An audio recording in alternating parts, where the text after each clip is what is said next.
Hello, I'll introduce you to a research study that asked, do adult siblings have a role in supporting social inclusion in neighbourhoods of their brother or sister with intellectual disability? This presentation focuses on these research questions in our study, including the role, if any, that adult siblings play in supporting their brother or sister to get involved locally. We were also interested in the experiences of adults with intellectual disability of being supported by their brother or sister. So if siblings are involved, how do they experience that? This was a case study involving a series of 3 face-to-face interviews, starting with an individual interview with a person with disability, then a one-to-one interview with the sibling, and then the sibling that the person had nominated to take part, and finally a joint interview. And thematic analysis was used in this qualitative study. I advertised the research using an accessible video as well as paper ads. Inclusion Ireland and also the National Federation of Voluntary Bodies in Ireland advertised it. People making up their minds to take part, that was a slow, supported decision-making process. And people who took part, they lived in a range of neighbourhoods, remote rural, small and large towns, and indeed living in city suburbs. There were 8 sibling pairs, so 16 people took part in our study, 6 women and 2 men with intellectual disabilities aged over 40. We specified that individuals over 40 would join this research study, as at this age, siblings may take a stronger role in their lives if, sadly, parents have died or if parents are unwell. People with disability taking part all had extensive support needs and needed help from staff or family to get involved locally. All received support during daytime hours, 3 lived in staff-supported residential services, and 5 lived with their family of origin. 1 had an additional sensory disability. They told us about how they feel about their brother or sister being involved in their lives. Most invited a staff member to support them in taking part in the individual interview. In our study, 5 of the nominated siblings were brothers and 3 were sisters. 1 was a full-time caregiver and 3 were part-time caregivers. In our journal article published on this study, you'll see this at the end of this presentation, you'll find more summary details about the sample. And obviously, all details are anonymized and confidentiality is protected. The first theme that we interpreted was intentional or unintentional support for social inclusion. This highlighted that social inclusion was novel as a concept for most, bar 1 sibling who had sourced a volunteer role for her sister.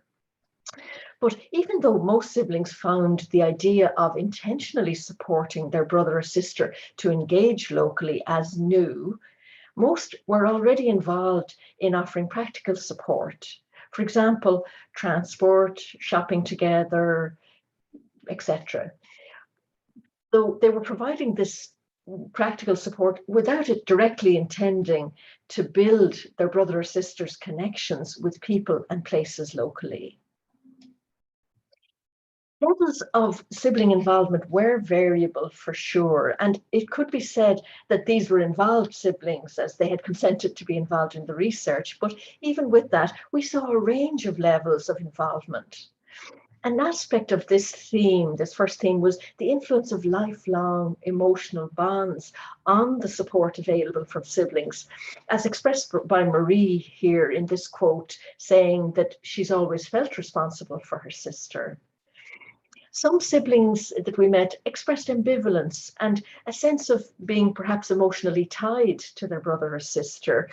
And some talked about experiences of feeling embarrassed in public places on some occasions. However, on the right-hand side of the slide here, I can say that all participants with intellectual disabilities express strong emotional bonds with their sisters or brothers, And they definitely value that practical support, as expressed here by Jacinta. She's talking about the kind of help she gets, but also, I can talk to Marie if I have a problem. I can talk to her in private. Then moving on to the second theme, patterns were identifiable on how non-disabled siblings engage at a local level with their brother or sister. And we titled this, What I Do for Them versus What We Enjoy Doing Together. Some siblings had fixed patterns of involvement, doing things for their brother or sister with disability rather than with, as shown in this quote here, whatever I'm doing, my sister will just tag along. And some siblings had fixed patterns, for example, perhaps calling to their brother or sister's residential group home and having an outing from the house. And these outings tended to follow a kind of a fixed pattern. And we could trace a tentative link with fixed patterns and siblings feeling emotionally tied. These siblings' engagements, they didn't lead to social inclusion at the level of locality. Also, part of this theme was the experience in the doing for that some siblings had adopted the role of caregiver for their brother or sister with intellectual disability, and one nominated sibling was a full-time caregiver, and 3 were part-time caregivers. The essential demands of a caregiving role, they told us, limited the time available for supporting engagement locally. Final aspect of this thing was the title, What We Enjoy Doing Together. And this involved doing together things regularly. For example, 2 brothers who are season ticket holders over many years for a local football club. The difference here was that this was chosen and mutually enjoyed by both siblings. Participants with intellectual disability were active choice makers and were supported to express their preferences, on how they wanted to spend time together with their brother or sister. We found again a link that these contacts, what we enjoy doing together, were more likely to lead to local engagement. For example, the brothers who are football club fans are well known in the stadium. They're greeted by name, and there's a social life kind of built into that whole experience. Third theme, the sibling role is shaped by the family context. This reveals the impact of life changes, as you can see listed on the left-hand side here. The context of the family had very strong influence. Death, ill health of a parent was a common trigger for Irish siblings to step up their involvement with their brother or sister with disability. Parental influences around engagement also impacted the level of involvement with the brother or sister with disability. Family norms were shown to be important. For example, in this quote from a nominated sibling who says, look, as a family, we're not great at taking part in stuff. It's not what we do, but Leslie would like to be involved more. Others talked of their parents as having very high expectations for their brother or sister with disability to get involved locally as they were growing up together, and that siblings were expected by the parents to provide practical support or to accompany them or transport as they moved into adulthood, perhaps beginning to offer these lifts that were necessary. And many people commented on the importance of family rituals. For example, family celebrations, birthdays, Christmases, seasonal celebrations, and using local restaurants and venues. And these were highly valued by the adults with disability that we spoke to. And these led to these individuals becoming known in their locality based on their family membership. However, this theme also includes the complex dynamics within families. And, participants with intellectual disabilities experienced a range of levels of contact with other siblings. Now, not the nominated sibling who was in the research, but with other siblings. And some were equally strong in their relationships with all their siblings, but some experienced, they weren't that close, or they were estranged, or there was a distance there. And this couple of the people that we met were left very confused by this and expressed wishes in vain, still in the present, that they would like to be in contact more.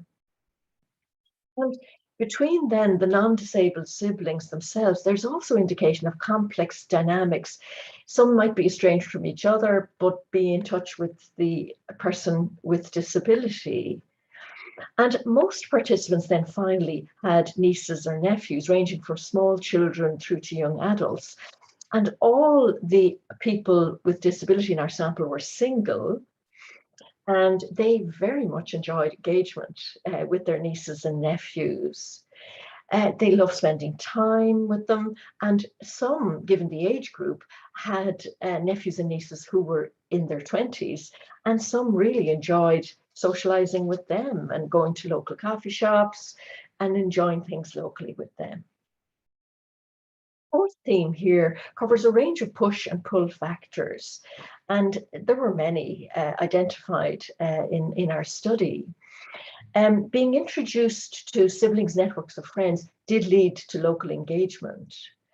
And siblings seeing a gap in their brother or sister's life and offering them support to open up those opportunities, that was a definite push factor. And pull factors on the right here, they were many, including safety concerns, worries about risk, and perhaps leading to a wish that the person would live in a smaller social circle. As you can see in the quote here, a brother saying, you know, I always felt that she was safer within the service provider bubble. Some adults with disabilities had an unspoken rule of never talking to strangers. And this certainly, you know, one person had a volunteer role, but clearly kept the rule that she wouldn't talk to strangers. And that had quite a limiting effect.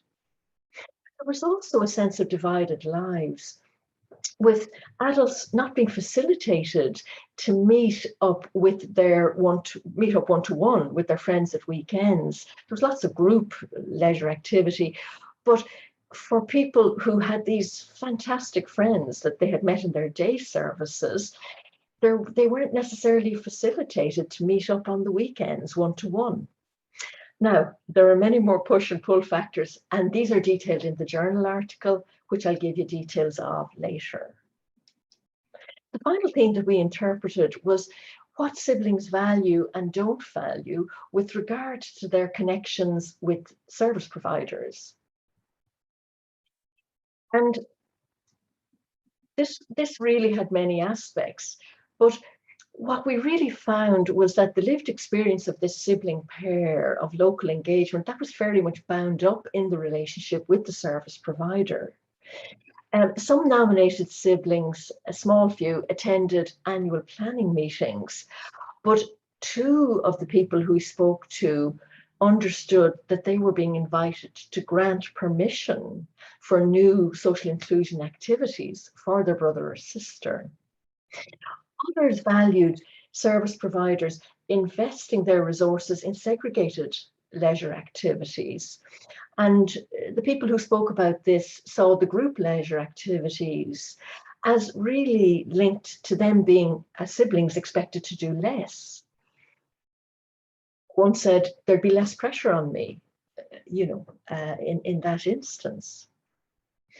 What siblings did not value was not being communicated with, and they were critical of contacts that were from staff that were only about problems, as seen in the quote here that says, look, there's very little interaction, to be honest, and the only time I hear from staff is when there's a problem, and I certainly wouldn't be asked to be involved.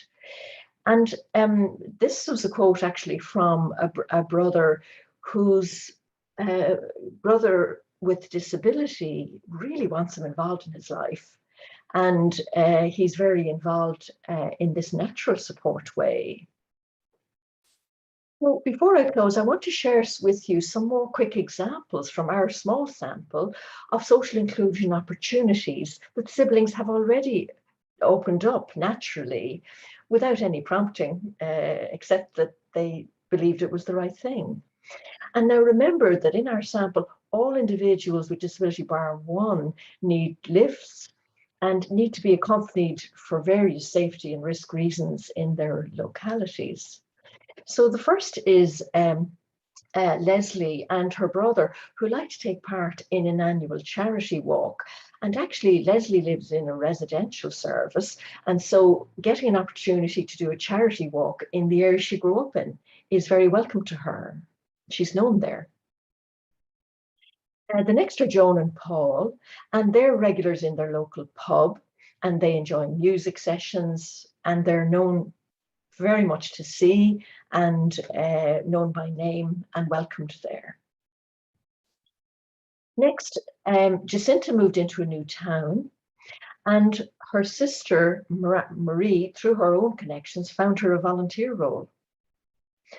Then Leslie's needs are such that all her finances must be managed by Billy. But Billy makes sure to go once a week with Leslie to the ATM machine, and Leslie uses her own card to withdraw her cash.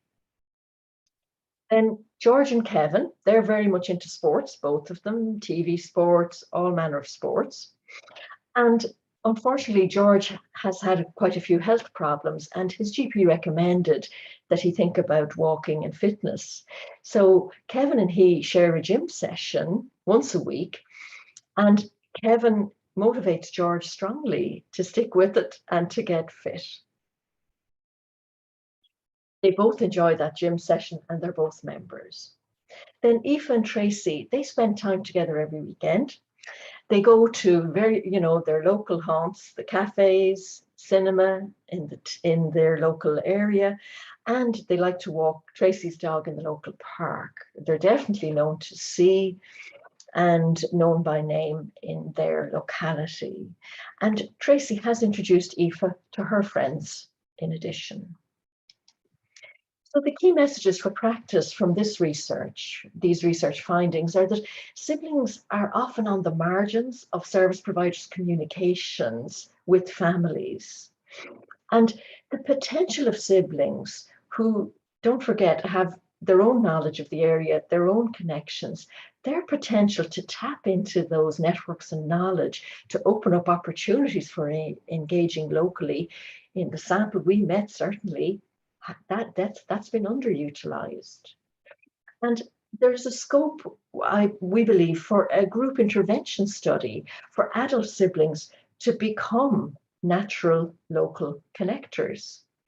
And I'll finish on this quote here, where some siblings in our study, certainly the involved siblings, express cautious interest about being educated more about their role in social inclusion. So moving on then, this is the open access research paper with a lot more detail than I've been able to offer in this presentation. And here are some people I need to thank. I won't thank them all, but in particular, Professor Suzanne Guerin, who supervised this study, and in particular, the 16 participants who shared their life experience to give us a very rich account of engaging locally. And thank you very much indeed for your interest in this topic.